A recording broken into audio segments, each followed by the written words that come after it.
আসসালামু আলাইকুম। আমি মোহাম্মদ রেজাল হলদার আপনাদের সাথে আছি। সুপ্রিয় দর্শক, রাজনৈতিক বিশ্লেষণে আপনাদের স্বাগত। তারেক রহমান প্রধানমন্ত্রী হতেই সামরিক বাহিনীতে রদবদল, সেনাপ্রধান পদে বহাল সাবেক প্রধানমন্ত্রী শেখ হাসিনার আমলের ওয়াকারে উজ্জামানি। বাংলাদেশ সেনাবাহিনী নতুন করে সাজিয়েছেন তারেক রহমান। বিতর্ক পেরিয়ে নিজেদের পদ ধরে রাখতে সক্ষম হাসিনার আত্মীয় সেনাপ্রধান ওয়াকারুজ্জামান। বাংলাদেশের প্রধানমন্ত্রীর পদে বসেই সেনাবাহিনীর রাজ শক্ত হাতে ধরলেন তারেক রহমান। প্রশাসনিক দুর্বলতার বিন্দুমাত্র সুযোগ যাতে সেনা অভ্যুত্থানের মতো কোনো বিরূপ ঘটনা সংঘটিত হতে না পারে, তার জন্য কার্যত সামরিক বাহিনীর খোলন চলে বদলে দিলেন তিনি। দিল্লিতে বাংলাদেশ দূতাবাসের প্রতিরক্ষা উপদেষ্টাকে পদোন্নতি দিয়ে ঢাকায় ফেরানো হলো। মেজর জেনারেল পদে উন্নত করা হয়েছে মোহাম্মদ হাফিজুর রহমান নামে ওই অধিকারকে। তবে এসবের মাঝে শেখ হাসিনা জমানায় নিযুক্ত এবং হাসিনার আত্মীয় সেনাপ্রধান ওয়াকারুজ্জামানি পদে বহাল রেখেছেন তারেক রহমান। এর নেপথ্যে ভিন্ন সমীকরণ দেখছেন আন্তর্জাতিক মহলের একাংশ। আসলে কারণ কি? যে সেনাপ্রধান কিন্তু সাবেক প্রধানমন্ত্রী শেখ হাসিনা টার্মের, আপনারা জানেন যে তার আত্মীয়, শেখ হাসিনার নিকটতম আত্মীয়, এবং তাকেই সেনাপ্রধান করে রাখা হলো কেন? যদিও সেনাপ্রধানের ভিতরে একটা বিশাল একটা রদবদল করেছেন সাবেক বর্তমানের প্রধানমন্ত্রী তারেক রহমান। তিনি যে সেনাবাহিনী অর্থাৎ সামরিক বাহিনীকে একদম সাজিয়ে গুছিয়ে একদম সুন্দর করে সাজাচ্ছেন। আমরা গতকালকে দেখলাম তিনি যারা পদোন্নতি পেয়েছেন সামরিক বাহিনীতে তাদের ব্যাসও করাইছেন নিজ হাতে, অর্থাৎ বলতে গেলে ঢেলে সাজিয়ে দিচ্ছেন সামরিক বাহিনীতে তিনি নিজ হস্তে। এবার আসি, রবিবার ঢাকায় প্রতিরক্ষা মন্ত্রক সূত্রে সেনার রদবদলের খবর সামনে আসার পর থেকে সকালে নজর ছিল ওয়াকারুজ্জামানের দিকেই। অনেকের চাওয়া পাওয়া ছিল হয়তোবা ওয়াকারুজ্জামান কি আসলে সে সেনাপ্রধানে রাখবে, না তাকে বহিষ্কার করে তার জায়গায় একজন নতুন সেনাপ্রধান দেবে। কিন্তু চমক দেখালো তারেক রহমান। তিনি ওয়াকারুজ্জামানকেই তার পদে বহাল রেখে তারপর বাকিগুলো তিনি নিজ হস্তে সেনা যে আরও আছেন যারা তাদেরকে সাজিয়েছেন নিজ হস্তে। সেনাপ্রধান পদ থেকে তাকে সরানো হচ্ছে নাকি বহাল রাখা হচ্ছে তা নিয়ে শেষমেশ অবশ্য ওয়াকারুজ্জামানকে সপদে বহাল রাখলেন প্রধানমন্ত্রী তারেক রহমান। বাংলাদেশ সেনাপ্রধানের পরিচয় ঘাটলে জানা যায় ক্ষমতাচ্যুত প্রধানমন্ত্রী শেখ হাসিনার পিস্তুত বোনের জামাই হলেন ওয়াকারুজ্জামান।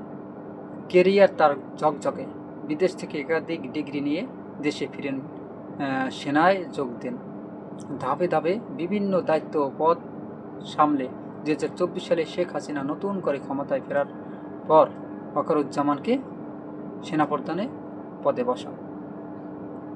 2026 বিধানসভা নির্বাচনকে সমস্ত যে খবরাখবর তা কিন্তু আমরা এই আমার আরএস বাংলা নিউজই আপনাদের দিয়ে থাকি। সুপ্রিয় দর্শক, চোখ রাখুন এখানে সবসময় এবং সাবস্ক্রাইব করুন, বেল বাটনে ক্লিক করে অন করুন এবং এই ভিডিওটি সবাইকে শেয়ার করে দিন। এবার আসি মূল প্রসঙ্গে। ভিডিওটি সম্পূর্ণ দেখুন, কারণ ভিডিওর শেষে রয়েছে চাঞ্চল্যকর কিছু তথ্য। বাংলাদেশের সেনা প্রধানের পরিচয় ঘাটলে জানা যায় ক্ষমতাচ্যুত প্রধানমন্ত্রী শেখ হাসিনার যে বোনের জামাই হলেন ওয়াকারুজ্জামান। কেরিয়ার তার ঝকঝকেও, বিদেশ থেকে একাধিক ডিগ্রি নিয়ে দেশে ফিরে সেনায় যোগ দেন, ধাপে ধাপে বিভিন্ন দায়িত্ব পদ সামলে 2024 সালে শেখ হাসিনা নতুন করে ক্ষমতায় ফেরার পর ওয়াকারুজ্জামানকে সেনাপ্রধানের দায়িত্বে বসান। কয়েক মাস পর বাংলাদেশের ছাত্র আন্দোলনের জেরে হাসিনা ক্ষমতাচ্যুত হন। সে সময় অবশ্য সেনাপ্রধান ওয়াকারুজ্জামান কিছুটা বিতর্কে জড়িয়ে পড়েন।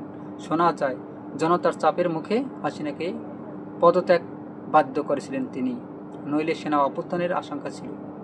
এছাড়া গণবিক্ষোভ দমন, গুলি চালানো নিয়েও হাসিনার উপর চাপ তৈরি করেছিলেন। আত্মীয় তথা দেশের সেনাপ্রধানের কথা মেনে এরপরে শেখ হাসিনা পদত্যাগ করে সে বছরের আগস্টের সোজা দিল্লিতে চলে আসেন বা চলে যান। আপাতত তিনি ভারতের রাজনৈতিক আশ্রয়ে রয়েছেন। সে সময় ছাত্র আন্দোলনের দমনে সেনার গুলি চালানো প্রসঙ্গে এক সাংবাদিক বৈঠকে ওয়াকারুজ্জামান দাবি করেছিলেন, তারা আন্দোলনরত ছাত্রদের উপর কোনো গুলি চালাননি। তা বেশ বিতর্কের জন্ম দিয়েছিল। তবে এসবের পরও বাংলাদেশ পট পরিবর্তন হয়।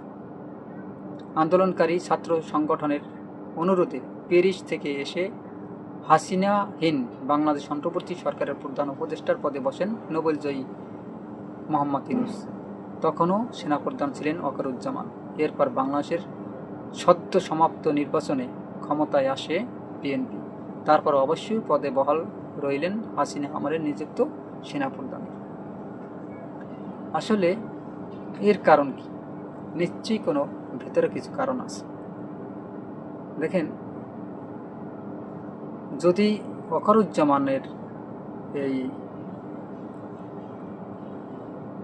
সব কিছু ঘেটে দেখা যায়, তাহলে তার অনেক কিছু আর কি বের হয়।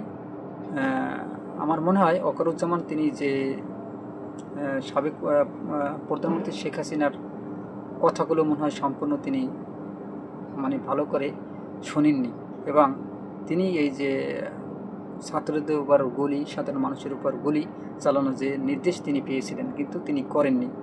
এর কারণ তিনি বাংলাদেশের সাধারণ মানুষের সম্ভবত খুব পাশে থাকার জন্য তিনি আগ্রহী ছিলেন।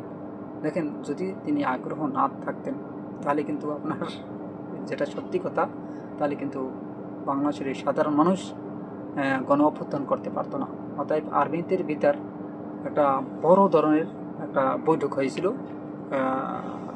কয়েকটা দুই দলে বিভক্ত হয়ে গিয়েছিল আর্মিতে, সেনাবাহিনীর ভিতর দুই দলে বিভক্ত হয়ে এক দল বলতেছে যদি শেখ হাসিনাকে এই সরকার থেকে নামানো না হয় তাহলে তারা গণ অভ্যুত্থানে যাবে, অর্থাৎ তাকে স্টেপ আউট করে ওই যে আপনার বঙ্গবন্ধু শেখ মুজিবুর রহমানের মতো তার বেরাস ফার করে মেরে ফেলতো বা গুলি করে তাকে মেরে ফেলতো।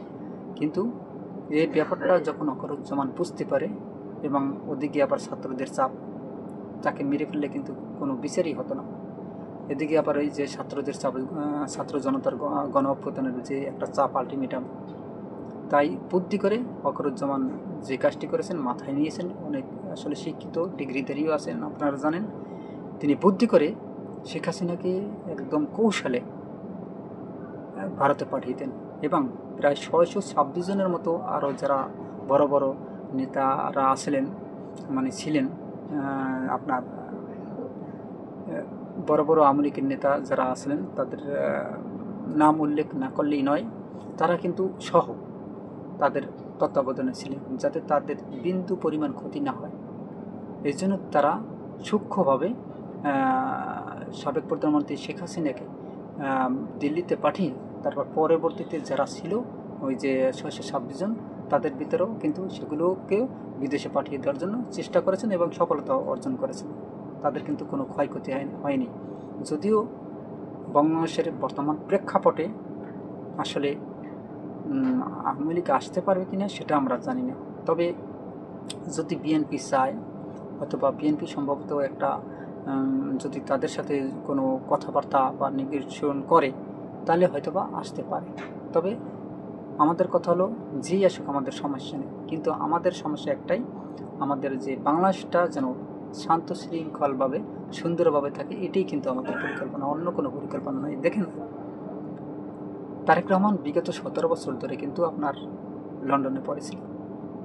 তার নেতাকর্মীরা আপনার সালাউদ্দিনের নাম শুনেছেন, তিনি কিন্তু ওই যে গুম হয়েছিলেন, গুম হওয়ার কতদিন পর জানি তিনি দেখেন ভারতে। আসলে এই গুম কারা করছে, কেন করিয়েছে, এবং তিনি যে বাংলাদেশে ফেরত আসছে কাদের জন্য? এই যে আরও বিএনপির বড় বড় যে নেতাকর্মীরা আছেন, আরও একজন নেতা আপনাদের না বললেই নয়, যে ইলিয়াস আলীর কথা শুনছেন, তার লাশও এখন পর্যন্ত কিন্তু পাওয়া যায়নি। আপনারা বাবরের নাম শুনছেন, ষষ্ঠ প্রতিমন্ত্রী ছিলেন তিনি, এখনও আছেন, বিপুল ভোটে কিন্তু জয়লাভ করেছেন। তিনি কিন্তু জামিন পেয়ে একদম কান্না করে দিয়েছেন যে ছাত্রদের কারণেই তিনি ফাঁসি থেকে বেঁচে তারপর দেশে ফিরছেন। এই ছাত্রদের জন্য। অর্থাৎ ছাত্ররা গণ অভ্যুত্থান করে যখন সরকার পরিবর্তন করে, তারপর কিন্তু তারেক জিয়া কিন্তু এই বাংলাদেশে আসার মূল কারণ হয়েছে এই যে ছাত্ররা। এখন আমরা শুনতেছি যে এই যে সংস্কারের পদ্ধতিতে তারা শপথ গ্রহণ করবে না, সংস্কারকে তারা মানে না, এবং তারা সংবিধানের এই আইন মানে। তারপর সার্চে ছিলাম, আমরা শুনলাম একটা কথা বলছে, মানে যুক্তি দেখিয়েছে যে যদি তারা সংস্কার না মানে এবং সংবিধান অনুযায়ী যদি চলে, তাতে এই সংবিধানে এখনও প্রধানমন্ত্রী আছেন শেখ হাসিনা, তাহলে তারা কিসের ভিত্তিতে প্রধানমন্ত্রী হয়েছে? নির্বাচনের তাহলে প্রশ্নই ওঠে না। এটা আমরা ওই যে এর মুখে শুনেছি, ওই যে জামাতের আমির ডক্টর শফিকুর রহমানের মুখে শুনেছি। দেখেন, কথা কিন্তু একদম লিগ্যাল এবং সত্যি কথাগুলো বলছেন। এবং আমার মনে হয় তারেক জিয়া যেহেতু লন্ডনে ছিলেন, 17 বছর ধরে যে নির্যাতনটা সহ্য করেছেন, নির্যাতন কীভাবে সে বাংলাদেশে না আসতে পারাও কিন্তু একটা নির্যাতন। তার মার মুখটা দেখতে পারেনি, তার ভাই মারা গেছে, সেই লাশটা দেখতে পারেনি, এটা এর চেয়ে দুঃখ আর থাকে না। তিনি মনে মনে পরিকল্পনা করেছেন, যেহেতু সে লন্ডনে আসেন, ওই কালচারটা তার ভিতরে ঢুকে গেছে এবং তিনি ওই কায়দায় কিন্তু বাংলাদেশটা পরিচালনা করার চেষ্টা করতেছেন। এই জন্য ঢেলে সাজাতে হবে আপনার সশস্ত্র বাহিনী, এবং সশস্ত্র বাহিনীতে রদবদল কিন্তু অলরেডি শুরু হয়ে গেছে, এবং বাংলাদেশের আইনশৃঙ্খলা বাহিনীতে কিন্তু অনেক পরিবর্তন আসবে দেখবেন, এবং বাংলাদেশটা একটা ভালো একটা দিকে যাবে বলে আমরা আশাবাদ ব্যক্ত করি। সুপ্রিয় দর্শক, আপনারা কী মনে করেন? অবশ্যই আপনাদের মতামত কমেন্টে লিখুন। তবে সশস্ত্র বাহিনীর বিভাগের নতুন প্রিন্সিপাল স্টাফ অফিসারদের দায়িত্বভার গ্রহণ করেছেন। লেফটেন্যান্ট জেনারেল মীর মুশফিকুর রহমান আজ হতে সশস্ত্র বাহিনী বিভাগের প্রিন্সিপাল স্টাফ অফিসার PSO হিসেবে দায়িত্বভার গ্রহণ করেছেন। সোমবার সকালে সশস্ত্র বাহিনীর বিভাগের প্রধানমন্ত্রী তারেক রহমান নবনিযুক্ত প্রিন্সিপাল স্টাফ অফিসারকে লেফটেন্যান্ট জেনারেল র্যাঙ্ক ব্যাজ পরিয়ে দেন। আন্তঃবাহিনী জনসংযোগ পরিদপ্তর ISPR থেকে পাঠানো এক সংবাদ বিজ্ঞপ্তিতে এ তথ্য জানানো হয়েছে। এ সময় সেনাবাহিনীর প্রধান জেনারেল ওয়াকারুজ্জামান, নৌবাহিনীর প্রধান অ্যাডমিরাল M নাজমুল হাসান ও বিমান বাহিনীর প্রধান air chief marshal Hasan Mahmud Khan উপস্থিত ছিলেন। উল্লেখ্য, lieutenant general Mir Mushfiqur Rahman 21 June 1991 সালে বাংলাদেশ সেনাবাহিনীতে কোর অফ ইনফেন্ট্রিক্স কমিশন লাভ করেন। তিনি 24 ডিভিশনের GOC সামরিক সচিব ও মহাপরিচালক, প্রতিরক্ষা ক্রয় মহাপরিদপ্তর সহ সেনাবাহিনীতে বিভিন্ন গুরুত্বপূর্ণ দায়িত্বে নিয়োজিত ছিলেন। এভাবে কিন্তু সুন্দর করে তিনি সাজিয়েছেন। সুপ্রিয় দর্শক, এই যে সেনাবাহিনীকে রদবদল করেছেন তারেক রহমান, আসলে এটা করে কতটুকু লাভ হয়েছে বলে আপনি মনে করেন? অবশ্যই আপনাদের মতামত কমেন্টে জানান, এবং RS বাংলা নিউজ 24কে সাবস্ক্রাইব করুন, লাইক দিন, শেয়ার করুন। আজ এ পর্যন্তই। আসসালামু আলাইকুম রহমতুল্লাহি ওয়া বারাকাতুহু।